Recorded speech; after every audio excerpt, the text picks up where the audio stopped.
जय श्री राम। दोस्तों, आप देख रहे हैं YouTube चैनल ज्ञान स्टार प्लस। तो दोस्तों, आप सभी का हार्दिक स्वागत और अभिनंदन। आज हम आपको एक बहुत ही अनूठा प्रश्न बताने जा रहे हैं। प्रश्न इस प्रकार से है कि जब कर्ण और अर्जुन का युद्ध हो रहा था तो भगवान महादेव कर्ण के पास क्यों आए। बहुत ही सुंदर कमेंट है दोस्तों, और यह कमेंट श्रीमान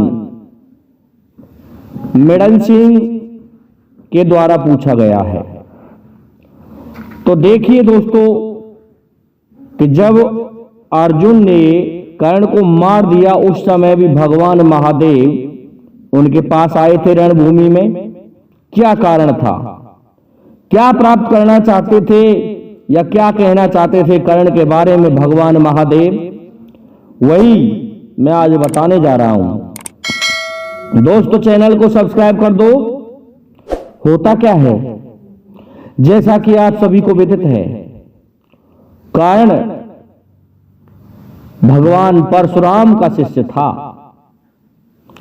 परंतु कहते हैं कि कर्ण ने यह विद्या छल से सीखी थी। उन्होंने एक झूठ बोल दिया था अपने गुरु से कि मैं क्षत्रिय पुत्र नहीं हूं। तो उस समय गुरु परशुराम ने कर्ण के लिए एक श्राप दिया था कि ऐसा है कर्ण, तुम ये विद्या भूल जाओगे। तो इस कारण से कर्ण को अर्जुन के सामने मुंह की खानी पड़ी और मृत्युशैया पर जाना पड़ा। अब वो क्या चीज थी जिसके लिए महादेव स्वयं कर्ण के पास आना चाहते थे। ऐसा है कि भगवान महादेव के पास एक धनुष था जिसका नाम था विजय धनुष। कहते हैं स्वयं विश्वकर्मा ने इस धनुष को एक जो तारक राक्षस था उसके पुरों को नष्ट करने के लिए इसका निर्माण किया, और भगवान महादेव ने अपने पशुपति अस्त्र को इसी धनुष पर चढ़ा करके उन तीनों पुरों को नष्ट किया था। इसलिए ऐसा धनुष था जो गांडीव से भी बढ़कर था। अर्जुन का गांडीव भी इसके आगे कुछ नहीं था, लेकिन विजय धनुष को यह वरदान था कि जब तक हाथ में रहेगा तब तक उस योद्धा को कोई नहीं मार सकता था। तो एक समय इंद्र को यह धनुष भगवान महादेव ने राक्षसों से निपटने के लिए दिया था।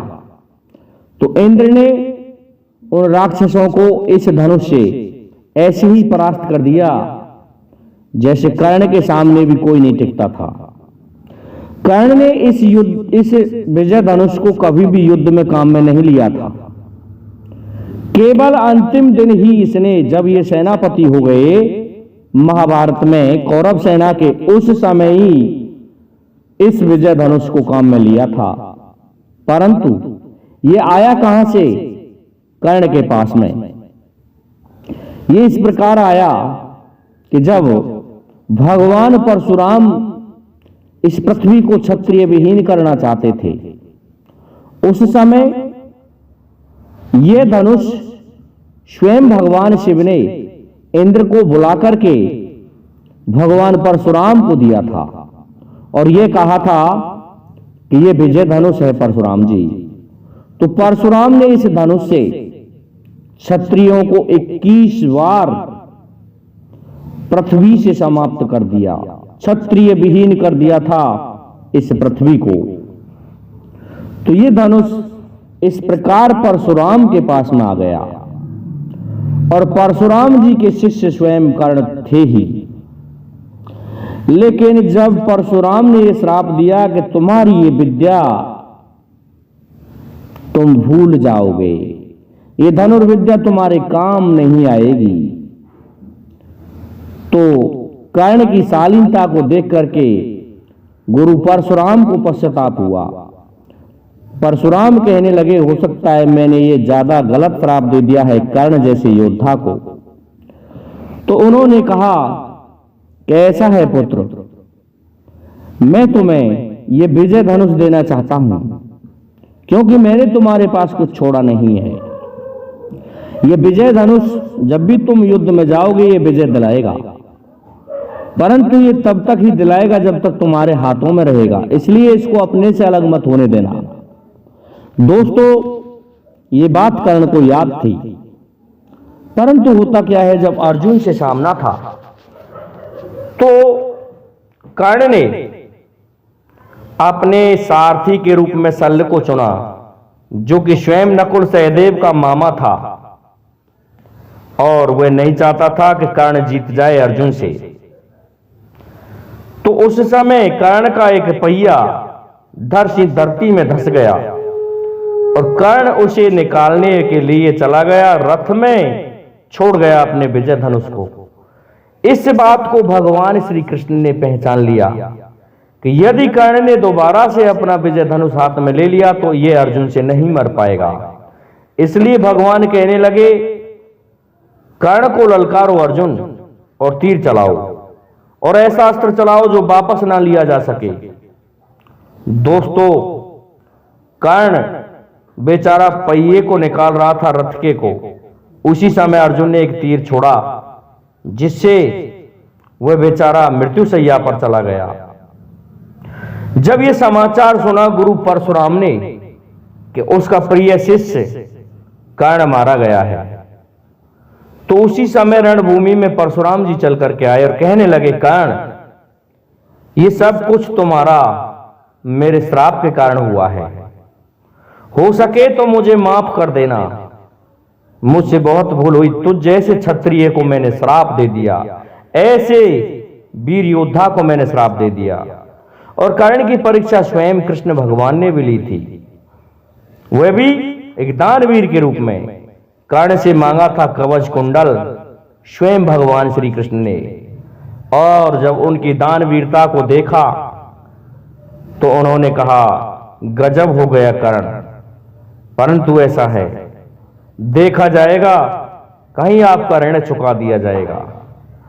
और फिर देखिए आगे, अर्जुन और कर्ण दोनों जाते हैं रणभूमि में भी। मृत्युशैया से पहले उन्होंने अपने दांतों के सोने को दिया था दान में, इसलिए कर्ण बहुत दानवीर था। इस कारण से गुरु परशुराम भी क्षमा मांग रहे थे कि पुत्र, मुझसे गलती हुई और अपने भाग्य से तुम संधि कर लो। ऐसा कहकर के परशुराम गए, परंतु ये तुम्हारा जो विजय धनुष है ये कोई ऐसा वैसा धनुष नहीं है, इसलिए इसे भगवान महादेव के चरणों में अर्पित कर दो। तो कर्ण ने भगवान महादेव का स्मरण किया। उसी समय भगवान महादेव स्वयं चल करके कर्ण के पास में आ गए और कहने लगे, हे प्रभु, ये आपका धनुष आपके चरणों में अर्पित है।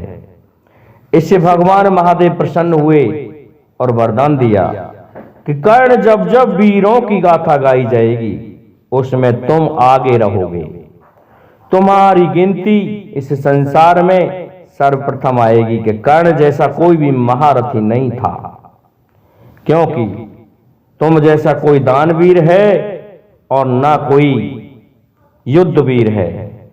युद्धवीर तुम हो, दानवीर तुम हो, और अंत में तुमने ये धनुष मुझे दिया।